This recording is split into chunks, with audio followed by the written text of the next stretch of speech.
एक जंगल में बिल्लू नाम का चूहा रहा करता था। उसे खाने पीने का बहुत शौक था। वो हर वक्त खाता ही रहता था।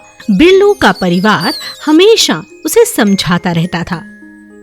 बिल्लू बेटा, इतना ज्यादा खाना ठीक नहीं, तुम मोटे हो जाओगे और बीमार भी हो सकते हो। नहीं माँ, कुछ नहीं होता, मुझे खाने दो। जंगल के राजा शेर का जन्मदिन था। राजा ने सभी जानवरों को दावत पर बुलाया था। बिल्लू भी राजा के जन्मदिन पर गया। राजा के यहाँ पर इतना सारा खाना देखकर बिल्लू बहुत खुश हुआ और उसने ढेर सारा खाना खाना शुरू कर दिया। राजा और सभी जानवर बिल्लू पर खूब गुस्सा हुए। सभी ने उसे घर वापस जाने को कहा। इतना स्वादिष्ट खाना देखकर मैं खड़ा थोड़ी ना रहता। मजा आ गया। बिल्लू के खाने की आदत बिल्कुल नहीं गई। वह धीरे धीरे मोटा होता चला गया। एक दिन बिल्लू के दोस्त ने उसे खेतों में उगे गन्ने की चोरी करने के लिए बुलाया। अरे वाह, गन्ने के खेत में तो खूब मजा आएगा, मीठे मीठे गन्ने खाएंगे। बिल्लू और उसके दोस्त ने गन्ने तो तोड़ लिए, लेकिन बिल्लू वहाँ खड़ा खड़ा गन्ने खाता रहा और उसका दोस्त वहाँ से जाना चाहता था। उसने कहा, अरे बिल्लू जल्दी आओ, यहाँ खड़े रहना बिल्कुल भी तुम्हारे लिए ठीक नहीं, हमें यहाँ से जाना होगा। बिल्लू ने अपने दोस्त की बात नहीं सुनी और वहीं खड़ा खड़ा गन्ने खाता रहा। कुछ ही देर में एक बिल्ली वहाँ पहुँची। बिल्लू बिल्ली को देखकर भागने लगा, लेकिन इतना सारा खाने के बाद वो भाग ही नहीं सका। बिल्लू बड़ी कोशिश करने के बाद एक झाड़ के पीछे जाकर छुप गया और बिल्ली को चकमा दे दिया। उफ, बाप रे बाप, बाल बाल बचा हूँ आज। मुझे अब से अपनी इतनी ज्यादा खाने की आदत को बदलना ही होगा, सुधरना ही होगा। इतना वजन, इतना खाना, भागना ही मुश्किल हो गया था। बिल्लू को अब सबक मिल गया था और उस दिन के बाद से उसने अपना खाना पीना कम कर दिया। धीरे धीरे बिल्लू का वजन भी कम हो गया और वो खूब तेजी से भागने लगा। बहुत समय पहले की बात है। एक घने जंगल में बहुत सारे जानवर और जीव रहा करते थे। उस जंगल का शेर वैसे तो बहुत ताकतवर था, लेकिन वो सभी की बातों में आ जाया करता था। चीकू नाम का बंदर अक्सर उनके कान भर दिया करता था। राजा तो बहुत मूर्ख है, हमेशा ही मेरी बातों में आ जाता है। क्यों ना इस बार उनके मन में बाकी जानवरों के लिए नफरत डाल दूं? सिर्फ मैं ही अच्छा बना रहूंगा, सब यहाँ से चले जाएंगे। चीकू राजा के पास जाता है और कहता है, राजा जी, आज कसरत करते हुए मैंने बाकी जानवरों को कहते हुए सुना कि वो आपको अब राजा बनाकर नहीं रखना चाहते, वो हाथी को राजा बनाना चाहते हैं। क्या कहा तुमने? चलो मेरे साथ। राजा गुस्से में आ जाता है और उसी जगह पहुंच जाता है और सभी जानवरों को खूब डांट लगाता है। यह सब सुनकर हाथी कहता है, ये आप क्या कह रहे हैं महाराज? आप हमारे सब कुछ हैं, हमें राजा नहीं बनना, आप ही राजा हैं, हम आपकी बहुत इज्जत करते हैं। लेकिन राजा किसी की बात नहीं सुनता और उन्हें सजा देता है। चले जाओ यहाँ से। सभी जानवर दुखी होकर जंगल से बाहर निकल जाते हैं। वहाँ एक पानी का तालाब होता है। सभी वहाँ पानी पी रहे होते हैं और तभी अचानक वहाँ एक कुत्ता आ जाता है। अरे भाई, तुम कौन हो? मेरे यहाँ पर आकर पानी पी रहे हो? पहले तो तुम्हें कभी नहीं देखा। सभी जानवर अपना परिचय देते हैं। कुत्ते को शेर की सजा के बारे में बताते हैं। हाँ, तुम अपने राजा से डरकर यहाँ आए हो।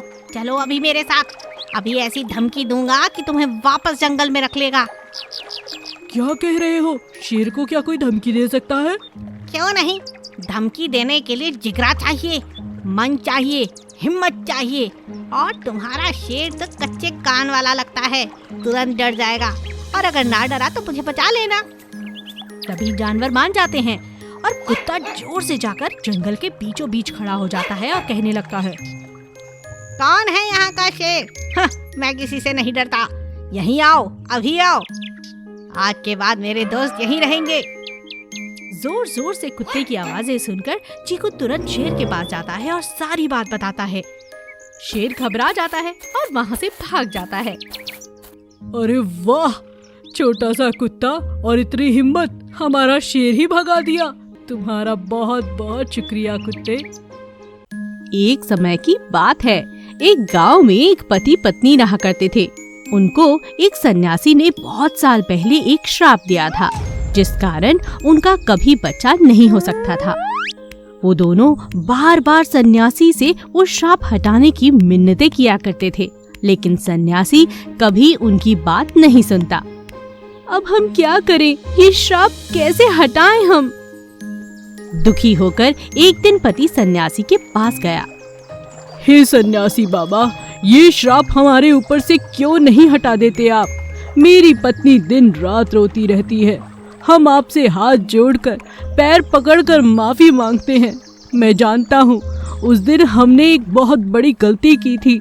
एक जानवर को बिना सोचे समझे पकड़कर बांध दिया था और उसे मारने की कोशिश की थी।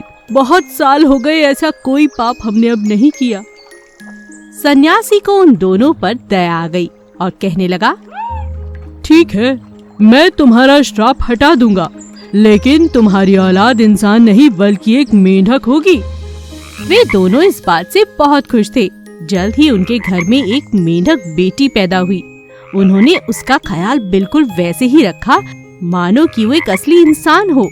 मेंढक लड़की जल्दी बड़ी हो गई। वो गाना बहुत सुंदर गाती थी। गांव वाले अक्सर उसका गाना सुनकर बहुत खुश हो जाया करते थे।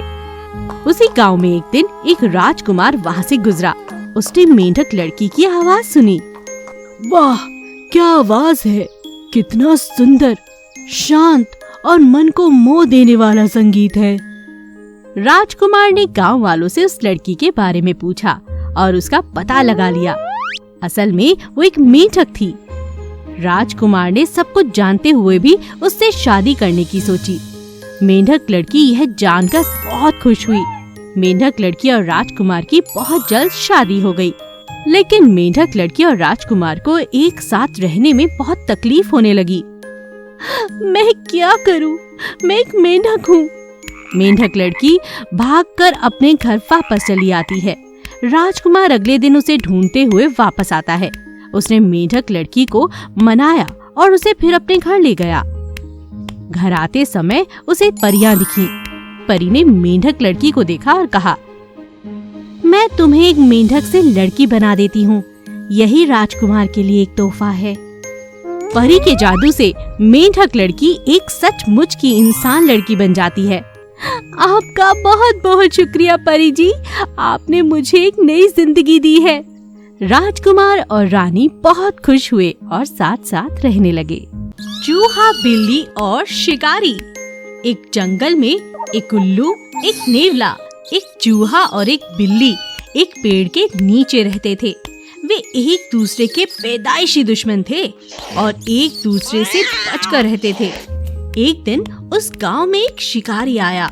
उसने जानवरों को पकड़ने के लिए पेड़ के नीचे जाल बिछाया था। बिल्ली पेड़ के ऊपर बैठी थी और चूहे को पकड़ने के लिए पेड़ से नीचे उतरती है और जाल में अचानक फंस जाती है। अरे बचाओ, मुझे कोई बचाओ! नहीं नहीं! चूहा बिल्ली की आवाज सुन उसके पास आया और उसे जाल में देखकर हंसने लगा। आज बिल्ली जाल में फंस गई। हा, मुझे पकड़ने तो नहीं आ रही थी ना। हाँ, तुमसे बचकर रहता हूँ। तुम बहुत शैतान हो बिल्ली। चूहा खुशी में नाचने गाने लगा। चूहे की आवाज सुन उल्लू और नेवला भी पेड़ से उतरकर नीचे आ गए। अरे नहीं, हम ये उल्लू और नेवला तुम्हें पकड़कर खा जाएंगे। मैं क्या कर सकता हूँ? चूहा अपनी जान बचाकर तरीके से भागने की सोचता है। वह बिल्ली को देखता है और कहता है, ओ बिल्ली, आज मेरी मदद भी कर दो, फिर मैं तुम्हारी भी मदद करूँगा। मैं इस जाल में घुस जाता हूँ ताकि उल्लू और नेवला मुझे पकड़ ना सके। फिर मैं ये जाल अपने दांतों से तोड़ दूंगा, काट दूंगा और हम दोनों बाहर आ जाएंगे। नेवले से भी बच जाएंगे। बिल्ली समझदार थी। उसके पास और कोई चारा भी तो नहीं था। बिल्ली चूहे की बात पर राजी होती है। जब डर खत्म हुआ तो चूहे ने जाल तोड़ा और बिल्ली के साथ जाल से बाहर निकल आया। चूहा झट से अपने बिल में घुस गया। अगले दिन बिल्ली ने चूहे को कहा, ओ चूहे, बाहर निकलो, चलो खेलते हैं। चूहा हैरान हो गया। ऐसा पहले कभी नहीं हुआ था। बिल्ली ऐसे बुला रही थी मानो वो उसकी सबसे अच्छी दोस्त हो। चूहे ने कहा, क्या कहा? तुम मुझे बुला रही हो? लगता है तुम्हें मेरी किसी काम के लिए जरूरत है। हम तो दुश्मन है ना, और तुम दोस्तों की तरह आवाज लगा रही हो। बिल्ली चूहे की आवाज सुन हंसने लगती है और उसे कहती है, अब हम दोस्त नहीं, पक्के दोस्त हैं, और दुश्मन तो बिल्कुल भी नहीं। जानते हो, कल तुमने मेरी जान बचाई है, ये बात मैं कैसे भूल सकती हूँ। और तुमने अपना डर भी दिखा दिया। हम दोनों एक दूसरे की अच्छाई बुराई अच्छी तरह जान चुके हैं। चलो खेलते हैं। चूहा खुश हो गया और दोनों मिलकर मजे से खेलने लगे। और यह सब देखकर उल्लू और नेवला हैरान रह गए।